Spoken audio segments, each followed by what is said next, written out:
Hello, here we are at Turton Tower looking at another aspect of Tudor life, and if you can guess, today we're going to be looking at food and drink, how the Tudors did their dining.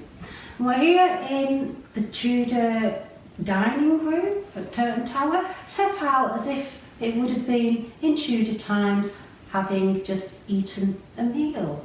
Now, the meals were very much like we have today, in so much that meat was a big part of the meals they had.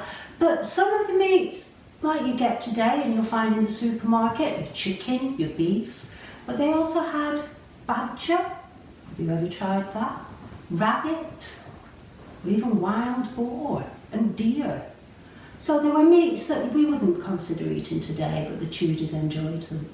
Bread was another staple of the Tudor mealtime, but the rich people liked the fine white bread, whereas your less wealthy people, the poorer people, had the dark rye bread.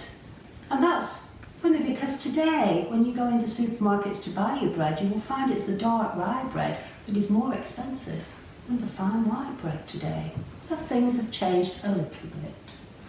Now, fruit and vegetables were eaten, usually in season. So that means when fruit and vegetables were grown in the ground, when they were ready to be picked and eaten, that's when they ate them. So we had fruit was apples, pears, not bananas, because fruit from other countries weren't eaten. Now I'm going to give you a list of some fruits. You tell me whether you think they were eaten in Tudor times. We'll start with apples, and we'll go on to kiwi fruit, blackberries, oranges, melon, pears, raspberries. What do you think? See if you can guess what was available in Tudor times. Now, vegetables, cabbage, carrots, parsnips, they were grown a lot of, and they were made into a meal called pottage. You can make your own pottage, very simple, like a vegetable soup, if you will. But it had oats added, porridge oats added at the end. And depending on how you liked your pottage, it could be a few porridge oats to make it still like soup, or lots of porridge oats to make it thick and gloopy. And then the people would eat their pottage on what we call trenchers. Now here's an example of a wooden trencher. You would put your pottage in there and eat it. What do you think this little hole's for? See if you can guess. I'm not going to give you the answer. Have a guess. Then, if you were wealthy, you could eat off plates like this, which were made of pewter. Pewter is made up of two metals, tin and lead. What do you think the problem would be with eating from pewter tableware? And then, of course, for the more wealthy, we had the new design come in, made out of earthenware. We still have plates like that today that we eat our dinner off. Now, you had to bring your own spoon and your own knife to the table when you were invited for a meal in Tudor times.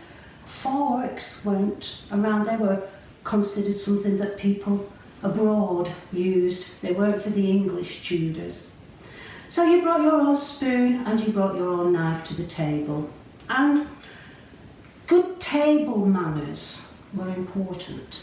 And there is a book that was written at the time called Babee's Book. And we still have copies of Babee's Book today. And in Babee's Book it gave a list of what was considered good table manners. I shall read some out to you. So, you had to keep your hands and nails clean. You had to keep your knife clean and sharp. You cut your meat into small pieces and not hack it into great gobblets. Do not slurp your pottage.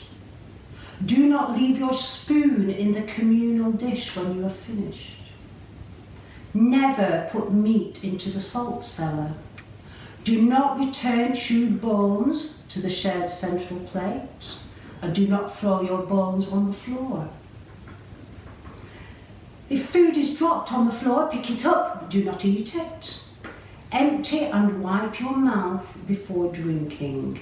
Do not stuff your mouth, pick your teeth, make rude noises, scratch yourself, blow on your food, spit into the washing basin, or spit up food into your dish, talk with your mouth full, and do not fall asleep at the table. I like to think we do still keep some of those table manners from Babby's book today.